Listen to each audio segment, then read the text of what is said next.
najprej, da čestitam novemu predsedniku Republike Slovenije, gospodu Borutu Pahorju. Dosegel je zelo odličen in prepričljiv rezultat. In moja zahvala gre njemu še posebej zaradi tega, ker je v soočenju v tem drugem krogu govoril tudi stvari, ki niso bile popularne, so pa potrebne in je dobil podporo volivcev kljub temu. Želel bi se kot predsednik vlade zahvaliti vsem državljankam in državljanom, ki so danes prišli na volišča. Volilna udeležba je bila v drugem krogu nižje kot v prvem, kar je na nek način razumljivo. Ni bila tako bistveno nižja, kljub temu pa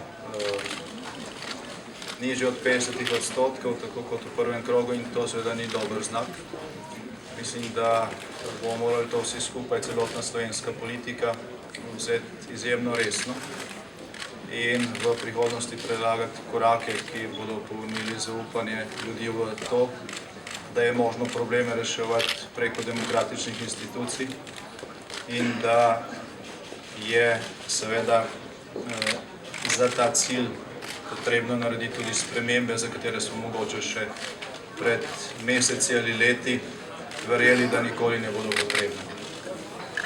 Mislim pa, da je danes situacija v državi takšna, da je potrebno na tem mestu ob zaključenem drugem krogu predsedniških volitev izreči zahvalo tudi odhajajočemu predsedniku, dr. Danilu Türku, za vse, kar je dobrega storil v svojem 5-letnem mandatu.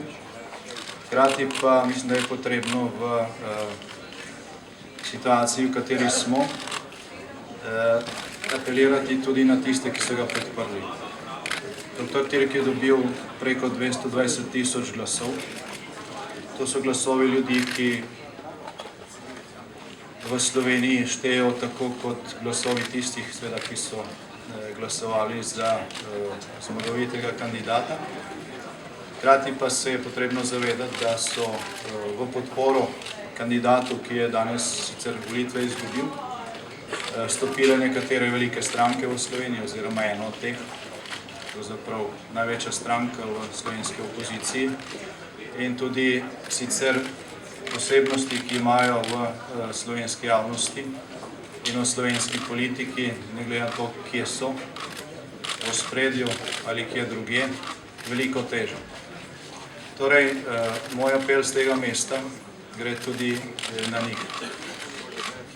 Volitve so končane, jaz upam, da bo ta napetost, ki je dodatno vnašala določeno nervozo v državo v zaključku ali po finišu drugega kroga predsedniških volitev, vsaj nekoliko popustila in da bo ne samo vlada, ampak da bomo vsi tisti, ki se trudimo za to, da Slovenija izide iz krize, dobili vsaj nekaj manevrskega prostora za normalno delo. Rečem z tega mesta, da kar se tiče mandata te vlade ali pa mandata predsednika vlade, je ta vedno na razpolago. Samo 10 podpisov je potrebnih in lahko v Sloveniji dobite začetek postopka in novo vlado, to se je že velikokrat zgodilo. Mandat vlade, ki ima največjo odgovornost, je v tej državi najmanj zaščiten. Predsednik države, poslanec državnega zbora, državni svetnik, župan občine, občinski ali mestni svetnik ima mandat za 4 ali 5 let in je pravzaprav ta mandat nedotakljiv. Mandat vlade ali pa mandat predsednika vlade ni takšen. V zvezi s tem, s to nedotakljivostjo nekaterih mandatov, tudi sodniških, bo glede na to, v kakšnem stanju smo, potreben temeljit razmislek in v prihodnjih dneh bomo podali nekatere predloge za spremembe v slovenskem političnem sistemu, ki bodo odgovarjali na te izzive, ki so danes pred celo državo. V zadnjih 2 tednih so verjetno še zadnji skeptiki, ki niso verjeli, da je Slovenija ne samo v ekonomski, ampak tudi v politični krizi, verjetno spremenili mišljenje. Torej, v prihodnosti, in to v kratkem času, v bližnji prihodnosti, so nujni ne samo ekonomski ali pa finančni protikrizni ukrepi, ampak tudi predlogi in uveljavitev teh predlogov za določene spremembe v slovenskem političnem sistemu. Brez tega ne bomo odpravili blokad in brez tega tudi še tako velik trud in še tako dolga pogajanja in še tako dobro voljo novega predsednika države ne bodo veliko pomagali. Na splošno javnosti velja, da je Slovenija država parlamentarne demokracije. Po izkušnjah v prvih mesecih tega mandata lahko rečem, da je Slovenija bolj država sindikalne demokracije. Ključni ministri te vlade so večinoma na poti med Brusljem in pogajanjem s tem ali onim sindikatom in potem še v parlamentu, kjer predstavljajo ali zagovarjajo različne ukrepe. Časa za resno operativno delo pravzaprav zmanjkuje. Na ta način ni možno delati niti v normalno, niti v dobrih časih, kaj šele v časih, ko vsak dan terja vedno nove in nove odgovore.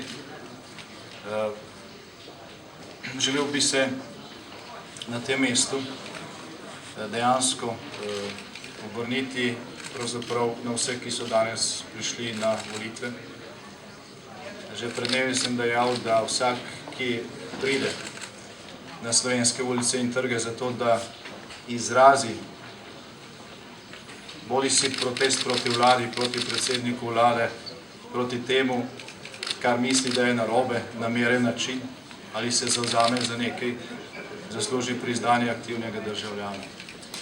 Tista manjšina, žal, volivk in volivcev, ki je danes prišla na volišča, zasluži dvojno takšno priznanje, ker v demokratični državi, kjer se odnosi med ljudi, med skupinami, med interesi pač urejajo z glasovanjem, se na ta način blažijo tudi konflikti, je to edini civiliziran način za reševanje problemov. In kot že rečeno, pred celotno slovensko politiko, mislim pa, da pred celotnim aktivnim državljanstvom te države, je, da v prihodnjih tednih ali mesecih predlagamo in dejansko sprejmemo takšne popravke našega volilnega sistema, ki bodo omogočili, da se blokade, ki so danes praktično v vseh vejah oblasti, največje pa v sodni, odpravljajo v realnem času in da ne bo od socialnega položaja ali od poznanstev ali moči posameznika odvisno, ali bo do svoje pravice prišel v 2, 3, 4, 5, 10 letih ali pravzaprav nikoli. Torej, izzivi, ki so pred nami, so večji od tako imenovanih finančno-ekonomskih. Mislim, da se danes vsi zavedamo. Upam, da tudi večina tistih, ki danes niso prišli na volišča, mogoče je tudi kdo na ta način želel izraziti svoj protest, prav gotovo, ker smo tudi take glasove slišali. Ampak seveda v tem ni rešitve. Pred nami so odločilni tedni. Slovenski parlament mora sprejeti nekatere ključne odločitve, nekatere odločitve, ki so bile že sprejete in so izjemno pomembne za slovensko prihodnost, morajo biti uveljavljene.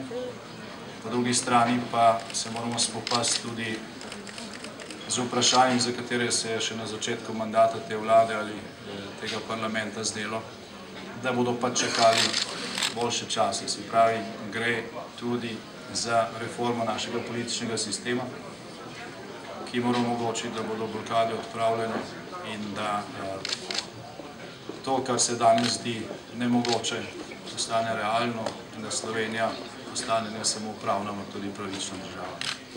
Hvala lepa.